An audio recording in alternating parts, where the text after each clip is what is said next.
Olá, pessoal, tudo bem? Pastor Léo. Estou de volta, né, pastor? Pastor Alci. Depois aí o quê? Faz uns 40 dias, né, bicho? Nessa faixa. Tá. A gente falou, se né, o motivo da sua ausência, né, que a gente se ausentou aí, você se ausentou, perdão, pela sua mãe, né, que tava passando. Eu acho que não entrei em muitos detalhes aqui, né? E aí a gente conversou um pouco e hoje o podcast, né, que vai ser sobre esse tempo que você passou ausente, né? A gente vai pegar o esquema macro, né, de como é que um crente deve se comportar diante de uma situação como a sua mãe está passando, né, como Dona Marinalva aqui na igreja, por exemplo, tá? Como é que o tio do Norte recentemente passou, né? Seja uma pessoa com câncer, né, uma pessoa que está passando por um processo de uma doença para que a medicina pode dizer que é terminal e por aí vai, qual é a postura que um crente deve ter diante disso, né? Então, diz primeiro o que aconteceu, como é que a situação está, e a gente vai do papo por aí. Certo. Bom, dia 3 de agosto, um dia antes do aniversário de minha mãe. Minha mãe aniversaria dia 4 de agosto. Dia 3 de agosto, ela foi diagnosticada com um câncer bem severo na cabeça, chamado... Há uma discussão aí, se é câncer, se é doença do cérebro, enfim. Mas atualmente é considerado um câncer, é o chamado glioma. O da minha mãe, aí ele é graduado em 4 graus, o da minha mãe é o grau 4, que é o severo chamado glioblastoma. É um câncer, como você disse, cientificamente terminal, né?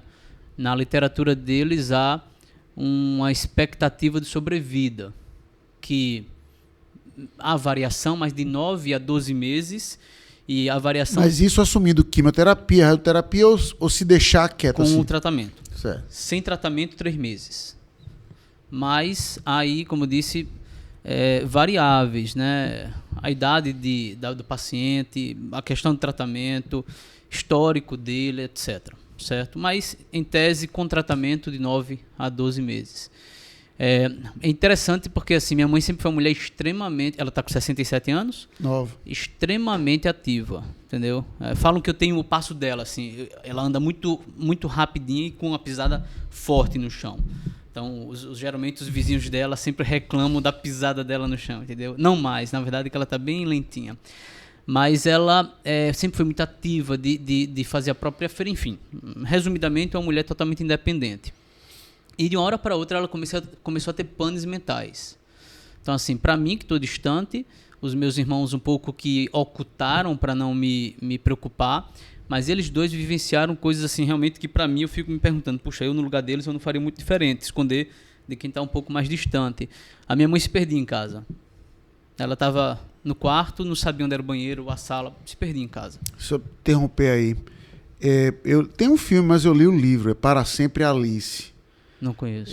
Porque a história é fictícia, mas ela assim, não é fictícia, mas é aquela ficção que poderia acontecer. Uhum. Aí ela conta uma história de uma professora universitária que sofreu mal de Parkinson nova, entendeu? Alzheimer nova. Alci, aí tem um momento que relata ela perdida dentro de casa. Pois é. Ela querendo ir pro banheiro, esse é o ponto. Ela queria ir pro banheiro, ela olhou pro lado, olhou pro outro, não sei onde tá, ela fez xixi no chão. Eu fechei o livro, bicho, eu chorei. Não, pronto. Um cenário desse, o cara, rapaz, a pessoa se perder em casa, sabe? Eu fechei o livro, tô lhe falando, fechei o livro assim, disse, rapaz, a minha mãe, depois eu volto. Eu terminei, mas... Ela tem uma mágoa consigo mesmo de ter, no final da vida de meu avô, ter permitido ele ir pra UTI. Aí ela dizia muito pra gente, não permitam que isso aconteça comigo, eu não quero dar trabalho na velhice pra ninguém. Só que ela se viu numa situação em que ela ligou pra minha irmã, dizendo assim, um pouco antes do dia 3 de agosto, minha filha, venha me pegar que eu preciso morar com alguém. Porque ela dizia que ela acordou, ela disse que acha que acordou, se sentou na cama, aí dizia, agora, o que é que eu tenho que fazer? Tomar banho? Tomar café? Será que eu já não tomei café? Então ela estava assim completamente desnorteada. Abriu o guarda-roupa, aí dizia, o que é que eu visto primeiro? É o sapato? Então assim, uma pane cerebral mesmo. E era o tumor, né? A gente conjecturou ansiedade, depressão, até que o médico disse, não, isso é orgânico. Fizemos a tomografia no dia 1º, não foi muito boa, porque minha mãe, como a gente acompanhou aqui na igreja, tem implante cloquear. Ela deveria ter feito uma ressonância, mas o implante impede. fizemos uma tomografia com contraste no dia 3. Aí veio o panorama assim, mais claro para a gente. Era um tumor cerebral e com todas as características morfológicas de um glioblastoma grau 4, né? Aí foi quando eles me ligaram, que a gente estava em contato, eu e você constantemente, venha para cá, que a expectativa de vida é essa. Daqui a poucos dias sua mãe vai fazer uma cirurgia e pode dar tudo errado, no sentido de ela falecer na mesa de cirurgia, como eventualmente ser tudo bem. Foi tudo bem. A cirurgia foi ótima, ela se submeteu à retirada do tumor cerebral, só que aí tem essa questão difícil, o médico fez quase que uma cirurgia às escuras, porque o presbítero Marcelo estava até me dizendo que geralmente o glioblastoma ele é considerado, posso até errar aqui, mas um tumor com aspecto borboleta. Então assim, mas só quem identifica isso é a ressonância. E minha mãe, tendo feito somente a tomografia, não permitiu ao médico saber exatamente o tamanho dele, etc. Então ele fez a cirurgia, ele conseguiu tirar o tumor, sabendo exatamente o que era o tumor, depois de abrir a minha mãe. Então abriu a cabeça da minha mãe, viu o estado, aí disse que o tumor enchia uma xícara, era grande, realmente grande, tirou, em tese, macroscopicamente, tirou tudo, fechou, cirurgia perfeita. Minha mãe foi para o quarto, ótimo, casa, perfeito, mas aí convulsionou em casa. Aí foi como eu te disse, ela teve inúmeras complicações, convulsão, desmaio, 3 ou 4 trombos nas pernas, uma infecção muito complicada, que a gente achou até que minha mãe iria estar com Cristo por causa dessa infecção, enfim, situação bem difícil. Aí agora, há pouco tempo, eu cheguei aqui na segunda-feira, estamos hoje na quinta-feira, dia 15 de agosto, eu cheguei na segunda-feira, de setembro, desculpa, eu cheguei aqui na segunda-feira, então, antes de segunda-feira, uns 5 dias ela tinha ido para casa. Estava bem, ela atualmente está consciente, não consegue andar bem por causa dos trombos da perna, ela perdeu um pouco da visão dela, ela perdeu toda a visão periférica do lado direito e ela está com alguma deficiência que a gente ainda não consegue conceber o grau do lado direito. Alguma coisa de movimentar a mão, a perna está com trombos, então a gente não sabe se ela vai conseguir movimentar bem a perna. Mas apesar desse panorama, ela está bem. Começa o tratamento na segunda-feira, logo essa próxima semana, a radioterapia contra o câncer, mas assim, diante de tudo que a gente enfrentou nesses 35, 36 dias, ela está bem, conversando, com uma confusãozinha mental, como eu te disse, há poucos dias ela se perde, né? Ela só falava, a conversa dela conosco era uma palavra, era no máximo 2 palavras, desculpa, mas aí agora ela já está conseguindo formular frases, mas às vezes no meio da frase ela se perde. Eita, meu filho, eu não sei o que eu ia falar.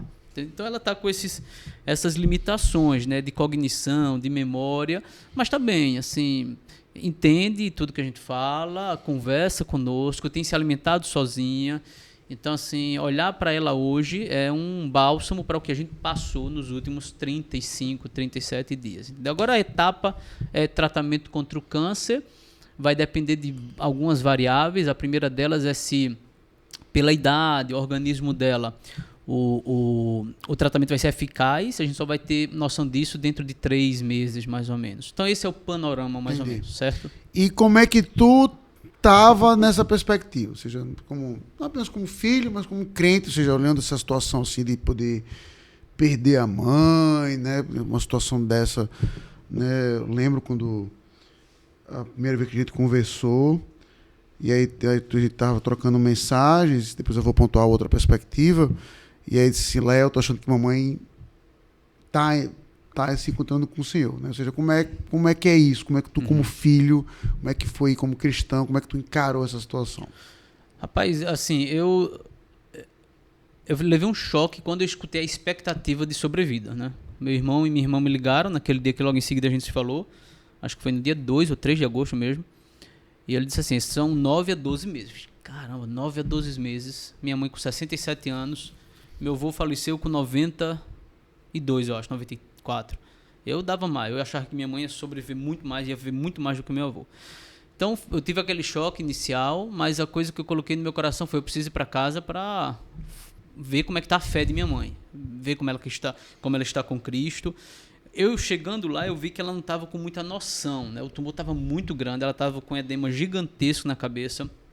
Consegui pregar para ela uma vez antes da cirurgia, mas não sei até que ponto ela aprendeu alguma coisa daquilo ali. Mas o meu desejo foi primeiramente isso, poder estar lá com ela, falar, confortar, consolar, mas pregar para ela e meus irmãos também. Me preocupava muito mais com... Assim, meus irmãos, eles são emocionalmente vulneráveis, eu acho, mais do que eu, pelo menos. E eu queria estar ali com eles para confortá-los, né? Mas em termos de temores da parte da minha mãe, eu não tinha nenhum. Minha mãe é uma mulher crente, ela é quem nos levou para a fé, ela foi instrumento para nos conduzir até Cristo, então eu não tinha dúvida. E foi fantástico essa nossa ida, porque ela fez cirurgia dia 7, eu acho. Acho que foi dia 7. Aí ninguém podia ficar com ela, ela foi para a UTI e fomos todos para o apartamento dela. Aí eu tirei fotos, aí a foto da geladeira dela, aí tava lá as orações dela, entendeu? Oração pelos filhos, oração pelos netos, projetos que ela tinha, tudo envolve Cristo, Deus, enfim. Então, quanto a isso, eu estava de fato descansado, mas eu queria poder confortá-la e confortar meus irmãos.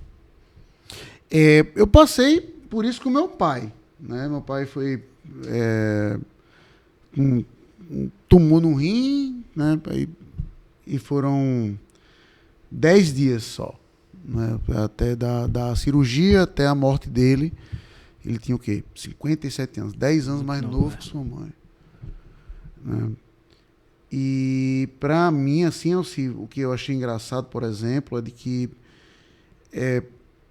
a morte... eu gosto muito de C.S. Lewis, a abordagem que ele tem naquele livro, O Problema do Sofrimento Humano. Aquele livro, O Problema do Sofrimento, perdão. Aquele livro tem um problema, só passa ali, caso, às vezes eu falo uma coisa que a pessoa quer comprar o livro, né? Tem um problema que eu digo logo.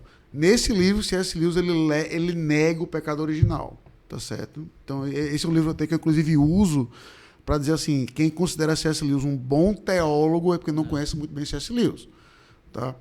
Mas a abordagem dele do problema do sofrimento é interessante.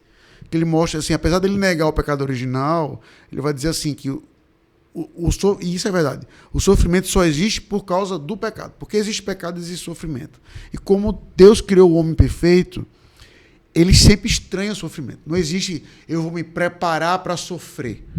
Entendeu? Então veja que, mesmo você sabendo que sua mãe é a mulher crente como era, meu pai, que ainda é, na verdade, meu maior herói na fé nesse sentido, ao lado da minha mãe, aí, tá? E ter tranquilo isso, a gente sofre, né? Sim, sim. A gente não, por mais que a gente tenha todas essas ferramentas no lugar, assim, não tem como, na minha cabeça assim, rapaz, eu tô tranquilo, porque papai morreu, sabe? Papai tá passando por isso aqui, mas não, meu pai é um caba forte, sabe? Só que o que para mim foi interessante na perspectiva do sofrimento foi que eu comecei a observar algumas coisas diferentes, sabe? Ainda na internação do meu pai. Então, por exemplo, ele foi para mim a coisa mais assim fantástica que eu aprendi com a morte do meu pai, Alci, foi o seguinte. Leozinho tinha o que na época? 4 anos. 4, 5 anos. E ele era o único neto. Então, quando eu chegava em casa, na casa dos meus pais, era um templo pagão pro meu filho. Tinha foto, onde você olhasse, entendeu? Onde você olhar, tinha a foto do Leozinho. Era um templo, tô ali falando, era um templo pagão, certo? E foto do Leozinho. Ele era doido pelo neto. E aí, quando papai foi fazer a cirurgia, Felipe estava morando em Salvador, que é 2, 3 horas de carro, e eu fui lá para ficar uma semana com ele e ia direto para o simpósio dos puritanos.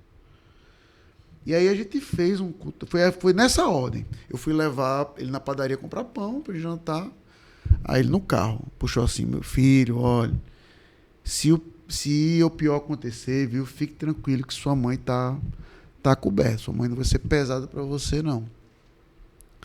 Aí, não, pai, isso nem é hora de falar sobre isso. Aí a gente fez um culto doméstico, todo mundo lá em casa.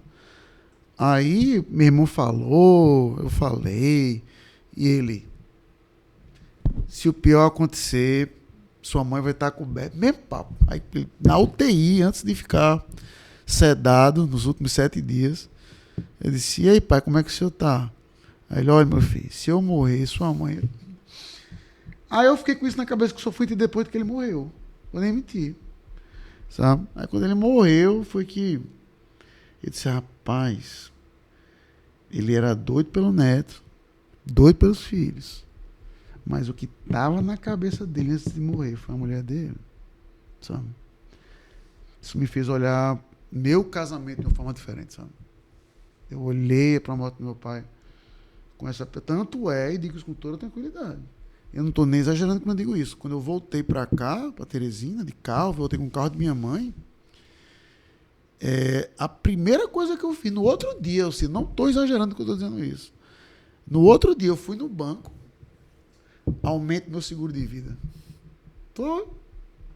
Pode aumentar meu seguro de vida. Por quê? Porque eu não quero que minha esposa passe dificuldade quando eu morrer.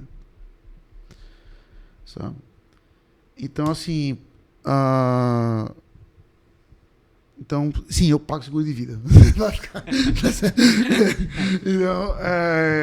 Então, assim, é estranho porque a gente, como pastor, por exemplo, a gente tem todas as ferramentas, por assim dizer, no lugar para lidar com aquela situação. A gente já passou por isso, teve um monte de ovelha que passou por isso.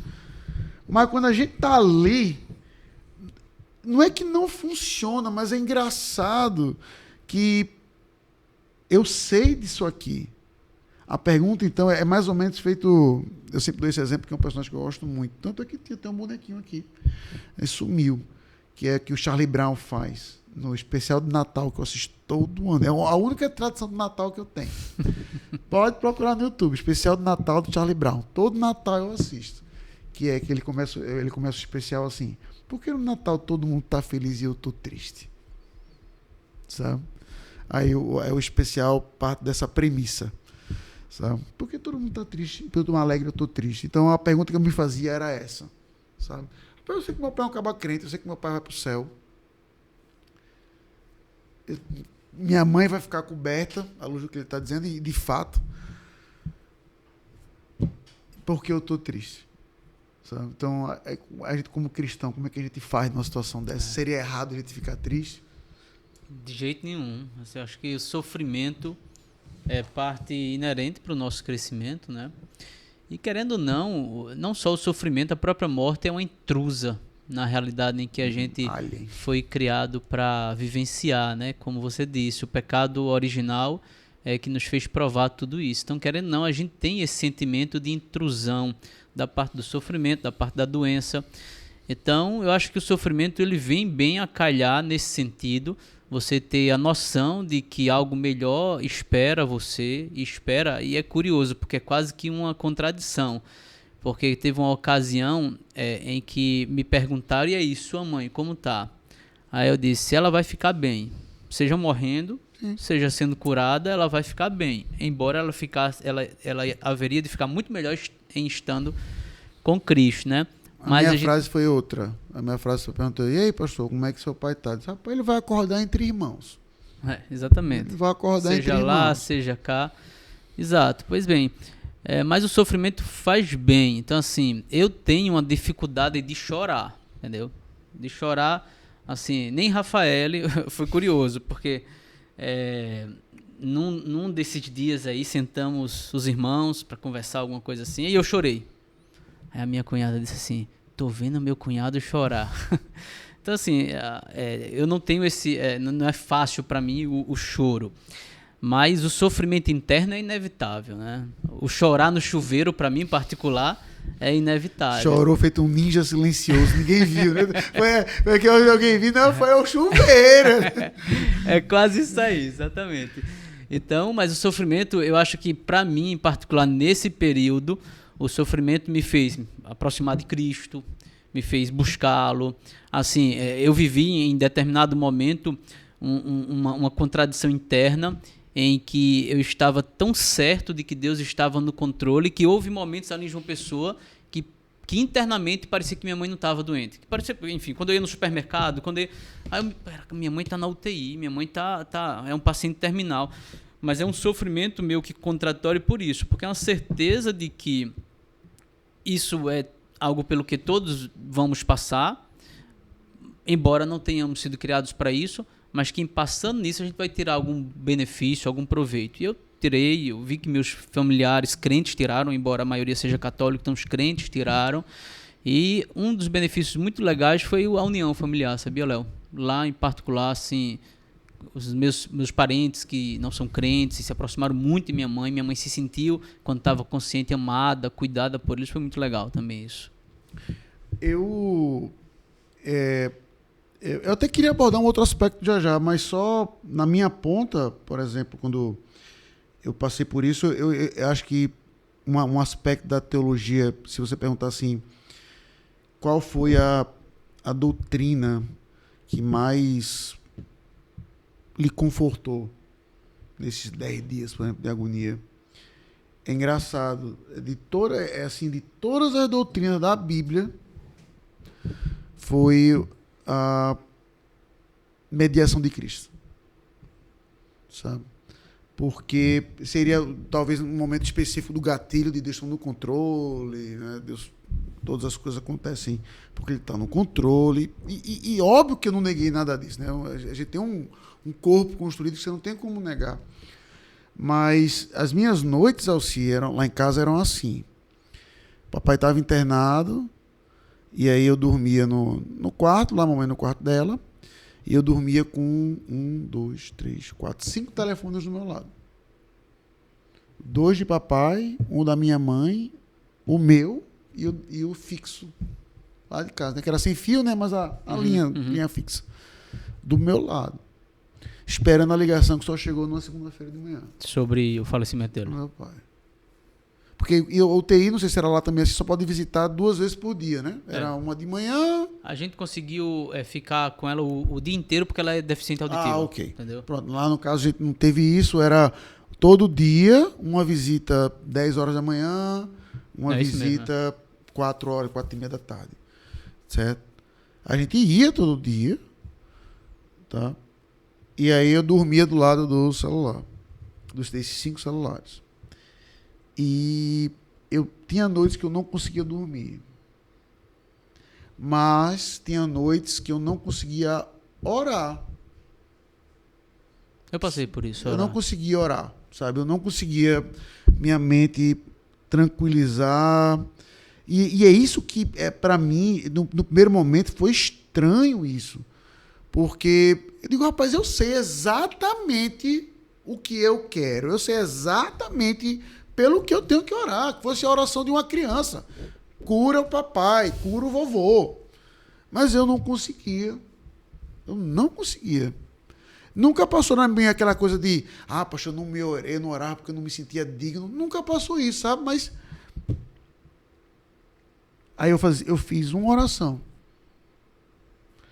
E foi essa oração que eu assinei, entenda, eu não estou recomendando ninguém fazer essa oração, só estou compartilhando como, para mim, foi assim um gatilho de obedecer a ordem de Deus de estar orando, mas dar o gatilho da mediação de Cristo por mim. Eu sentei, nem pensei que eu fiquei de joelho, eu sentei do lado da cama, fechei o olho, disse assim, Senhor, eu não sei pelo que orar, em Cristo Jesus, amém. Sabe? E fiquei olhando para o nada, assim.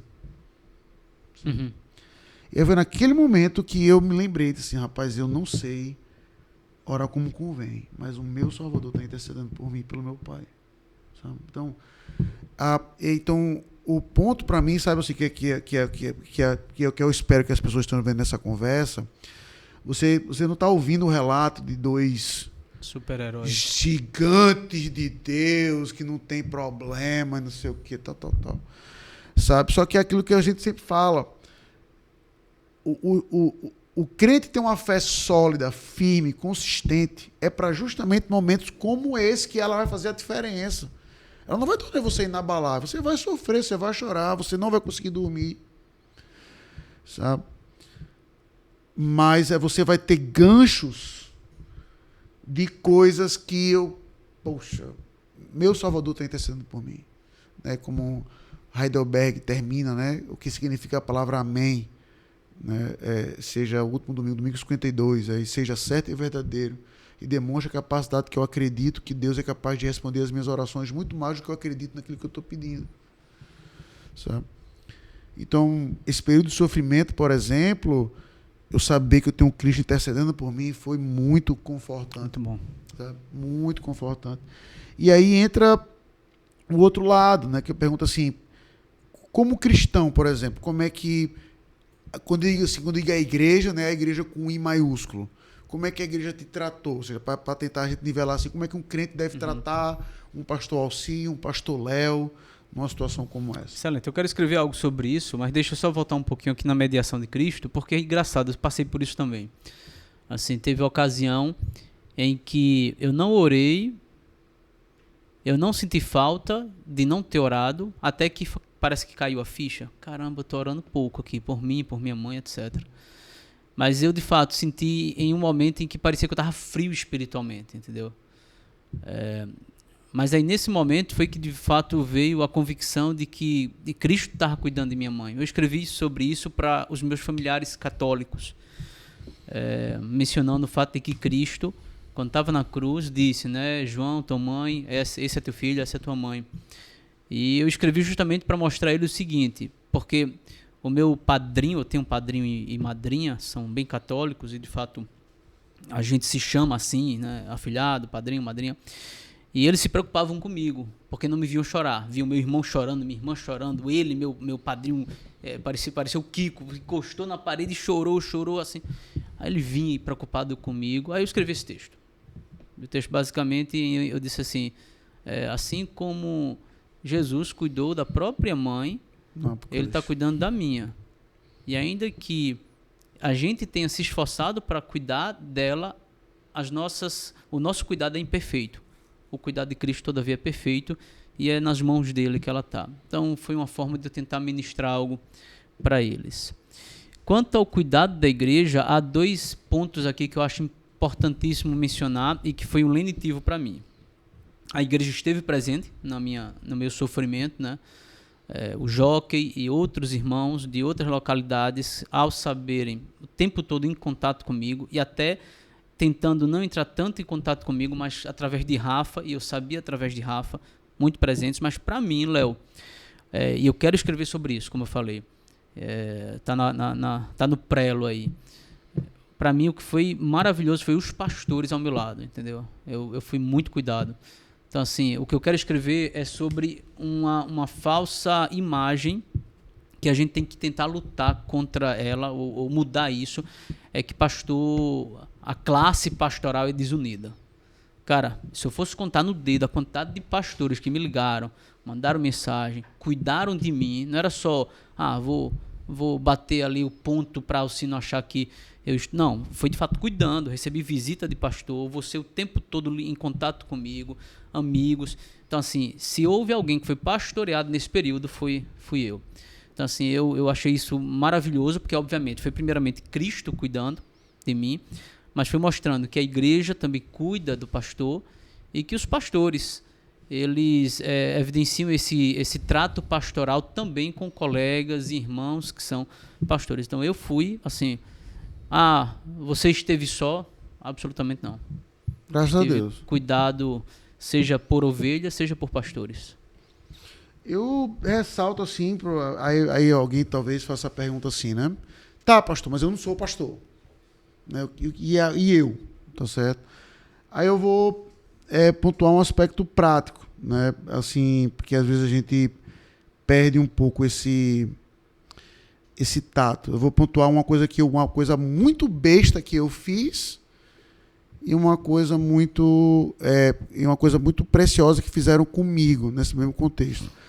O que eu fiz foi, por exemplo, no dia que você ia viajar, né, eu disse, não, vamos lá, vou lá orar com ele lá, né? Eu fui lá na sua casa e eu vou estar orando. Só que eu comentei com a Ciane, eu acredito que o Alci está tranquilo, já falei com ele por telefone, tudo tal, ele está tranquilo, só que os meninos eu não sei, certo? Então vamos fazer o seguinte, vamos comprar umas batatinhas aqui no McDonald's, certo? E vamos deixar para eles aqui, para eles lembrarem dos aspectos que a vida tem seus sofrimentos, mas tem quem também lembre-se deles durante aqueles momentos, sabe? Então, às vezes, coisas simples como essa, sabe? Às vezes não é o que dizer. Não sentei com o Diogo, com a Lívia, olha, eu sei que você estava fazendo isso, obviamente, mas, ó, tá aqui. O tio trouxe uma batatinha para vocês, sabe? Então, às vezes, são coisas simples como essa, por exemplo, que a igreja pode ajudar pessoas que estão em sofrimento. Tá? E o que fizeram comigo, naquela época, foi o auge da minha cirurgia de redução de estômago. Quando seu pai foi? Minha Anne chorou quando me viu. Uma semana que eu fiquei com meu pai doente, eu acho que eu devo ter perdido uns 10 quilos.